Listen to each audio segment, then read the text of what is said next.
contexto histórico del Nuevo Testamento y vamos a irnos 1000 años antes, cuando estaban las 12 tribus de Israel. Eran gobernadas por 3 reyes, Saúl, David y Salomón. Se dividieron después en Reino del Norte, Reino del Sur, y el Reino del Norte fue conquistado por los asirios en el 722 a.C. Los asirios a su vez fueron conquistados por los babilonios, y en el 587 a.C. Babilonia destruyó a Jerusalén, iniciando lo que se conoce como la diáspora judía, es decir, la dispersión de los judíos por todas las naciones. Posteriormente, el imperio medo-persa conquistó a Babilonia en el 539 a través de Ciro, quien ordenó la construcción del segundo templo. Los medo-persas fueron conquistados a su vez por los griegos. Alejandro Magno, entre el 334 y el 326 a.C., propició esta conquista.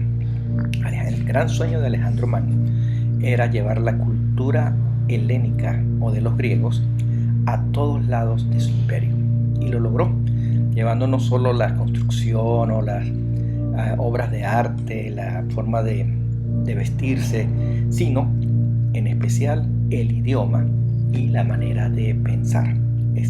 A la muerte de Alejandro Magno, su imperio fue repartido entre sus generales. Formaron una dinastía muy poderosa, la Seleucida al norte y los Ptolomeos en Egipto. Precisamente fueron los Ptolomeos en Alejandría quienes propiciaron la traducción de las escrituras hebreas al griego en una versión llamada la Septuaginta, que ocurrió entre el 250 al 150 a.C. Esta traducción es muy importante porque fue la utilizada por los evangelistas, los apóstoles, para dar las enseñanzas a la iglesia primitiva. Además, en los siglos anteriores, la proliferación de sinagogas, esto es, casas de adoración e instrucción judías, habían llenado todo el imperio romano, de modo tal que era fácil conseguir una sinagoga en cada ciudad del imperio, donde habían judíos devotos, prosélitos, es decir, gentiles que se convertían al judaísmo, y temerosos de Dios, es decir, gentiles que no se habían convertido todavía al judaísmo, pero que estaban buscando de Dios en tales lugares. Volviendo a considerar la cuestión política militar, los seleucidas tuvieron guerra con los ptolomeos por la región de Palestina o Judea. Finalmente la conquistaron, y uno de sus reyes, llamado Antíoco IV Epifanes, profanó el templo colocando una estatua de un dios griego en él, y eso propició lo que se llamó la rebelión de los macabeos. Los macabeos era una familia sacerdotal que se levantaron en contra de esa profanación y expulsaron a los seleucidas de Jerusalén y del área de Judea. Luego de los macabeos surgió otra dinastía llamada los asmoneos, también sacerdotal, pero más civiles que religiosos, más políticos que religiosos. Y bueno, durante su tiempo, pues, que fue largo, casi 100 años, lograron gobernar toda esa región de Judea. Consolidaron una forma de gobierno llamada el Sanedrín, donde se reunían básicamente estas castas sacerdotales para gobernar no solo la religión, sino también la vida civil de las personas. Continuamos con el Imperio Romano, que ya en el año 63, por medio de Pompeyo, conquistan a Jerusalén. La característica clave del Imperio Romano fue la unidad política, la paz militar, que ofrecía una libertad comercial y una libertad para viajar. Y esto era porque además los romanos fueron muy buenos construyendo caminos y puentes, los cuales construyeron en todo su imperio para poder trasladar fácilmente de un sitio a otro sus legiones. Desde esa época se escucha decir la frase: todos los caminos conducen a Roma. Volviendo a la región de Judea, Palestina, los romanos establecieron ciertos gobernadores en esa zona. El primero, Herodes el Grande, que gobernó gobernó entre el 37 al 4 a.C. y es famoso por la matanza de los niños. Luego su hijo Arquelao gobernó en Judea, Idumea y Samaria. Y también su otro hijo Herodes Felipe en Iturea y Traconite, y Herodes Antipas en Galilea y Perea, del 4 al 39 después de Cristo. Antipas es el que mandó a matar a Juan el Bautista, el que Jesucristo llamó zorra y que participó en el juicio de Cristo. Tenemos después a Herodes Agripa, cuya aparición bíblica está en Hechos 12. Está Herodes Agripa II, gobernador de Judea, quien estuvo en el juicio contra Pablo. Y finalmente tenemos al gobernador Poncio Pilato, que gobernó en Judea del 26 al 36 después de Cristo. De modo que en la región de Judea teníamos tres niveles de poder o de autoridad: el Sanedrín, Herodes y los romanos.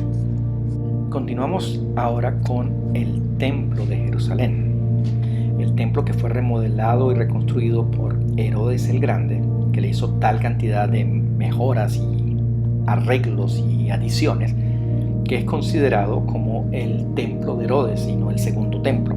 Esto lo concluyó aproximadamente en el año 20 a.C. y esta era una maravilla arquitectónica de la época, a tal punto que atraía a miles de judíos y prosélitos para venir al templo a celebrar las fiestas judías, las más conocidas como la fiesta de la Pascua, la fiesta de Pentecostés. Finalmente, otros grupos de la época de Jesucristo son los fariseos, que significa separado. Seguían la ley y las tradiciones, aceptaban a los profetas, creían en los ángeles y espíritus, creían en la resurrección, practicaban el ayuno y la oración, daban diezmo de todo y guardaban el sabbat estrictamente. Había otro grupo que eran los saduceos, que seguían solo la ley, rechazaban las tradiciones, no aceptaban a los profetas, no creían en ángeles ni espíritus, no creían en la resurrección, eran helenistas, interesados en el sacerdocio, el templo y el poder político. Bien, y este es el contexto histórico del Nuevo Testamento, dominado por los romanos, con el idioma griego y la cultura griega y la religión judía. El Nuevo Testamento y su mundo tenía tres influencias importantes: el poderío de los romanos, la cultura de los griegos y la religión de los judíos. Muy bien, consideremos ahora los libros del Nuevo Testamento. Están divididos de una manera lógica en libros históricos, en epístolas y en libros proféticos. En primer lugar tenemos los libros históricos de Mateo, Marcos, Lucas y Juan, llamados los Evangelios, y el libro de los Hechos, que narra la historia de la iglesia. Luego están las epístolas, que explican la aplicación de la obra de Jesucristo a la vida, la salvación, la santificación, etc. Estas se dividen en epístolas de Pablo y en epístolas generales. Las epístolas generales tenemos Hebreos, Santiago, Primera de Pedro, Segunda de Pedro, Judas. Tenemos las epístolas de Juan. Y en cuanto a los libros proféticos tenemos al Apocalipsis. Las epístolas de Pablo las podríamos dividir en doctrinales, pastorales y personales. Doctrinales: Romanos, Corintios, Gálatas, Efesios, Filipenses, Colosenses, Tesalonicenses. Las pastorales: a Timoteo y a Tito, y la personal a Filemón. Efesios, Filipenses, Colosenses y Filemón fueron escritas desde la cárcel. Ahora bien, en cada uno de estos libros podemos encontrar una figura o descripción de Jesucristo. En Mateo vemos a Cristo como el Rey de los judíos. En Marcos, el siervo que vino a redimirnos. En Lucas, el Hijo del Hombre y Salvador de todos. En Juan, el Hijo de Dios que nos da vida eterna a los que creemos en Él. En Hechos, el que bautiza con el Espíritu Santo para dar poder para testificar, el Señor que ascendió y el que está a la diestra del Padre. En el libro de Romanos lo vemos como nuestra justicia, el que nos liberta de la esclavitud del pecado. En 1 de Corintios, las primicias entre los muertos. En 2 de Corintios, el que se hizo pecado por nosotros. En Gálatas, el final de la ley. En Efesios, la cabeza sobre todo principado y autoridad de la iglesia. En Filipenses, aquel por quien Dios provee todas nuestras necesidades. Y en Colosenses, la imagen del Dios invisible, el Creador y la cabeza de la iglesia. En 1 de Tesalonicenses lo vemos como nuestro Señor que vendrá. En 2 de Tesalonicenses, el juez del mundo que vendrá. En 1 de Timoteo, el único mediador entre Dios y el hombre. en 2 de Timoteo el dador de coronas a los pastores fieles y a los creyentes, en Tito nuestro gran Dios y Salvador, quien nos da la gracia para ser santos, y en Filemón nuestro Señor y Maestro. En Hebreos lo vemos como el que representa a Dios perfectamente y es mejor que todos, nuestro gran sumo sacerdote, quien ofreció su propia sangre. En Santiago como el que demanda fe en acción, el sanador de los enfermos. En 1 de Pedro como el pastor de nuestra alma, quien sufrió por nosotros. En 2 de Pedro como el Señor paciente que volverá para juzgar a la tierra. En 1 de Juan el verbo de vida, quien vino por agua y sangre, nuestra norma de verdad y práctica. En 2 de Juan la unión de verdad y amor. En 3 de Juan el que cambió al hijo del trueno por el apóstol de verdad y amor. Y en Judas como el Señor que viene con decenas de millares de sus santos. Finalmente, en el libro de Apocalipsis podemos notar 3 tipos de escritura: apocalíptica o de revelación, profética y epistolar o de carta. Muy bien, las figuras son el que viene en las nubes, a quien todas las naciones verán; el que camina entre los 7 candeleros, quien estuvo muerto pero está vivo; el que tiene las llaves de la muerte y del Hades; el que odia las obras de los nicolaitas; aquel que tiene la espada de 2 filos; el Hijo de Dios con ojos como llamas de fuego y los pies semejantes a bronce; el Cordero quien toma el libro de la mano derecha del Padre; el Hijo de Israel que regirá a las naciones con vara de hierro; el esposo que vendrá por su novia; el Rey de reyes y Señor de señores; el Alfa y la Omega, el principio y el fin, el primero y el último.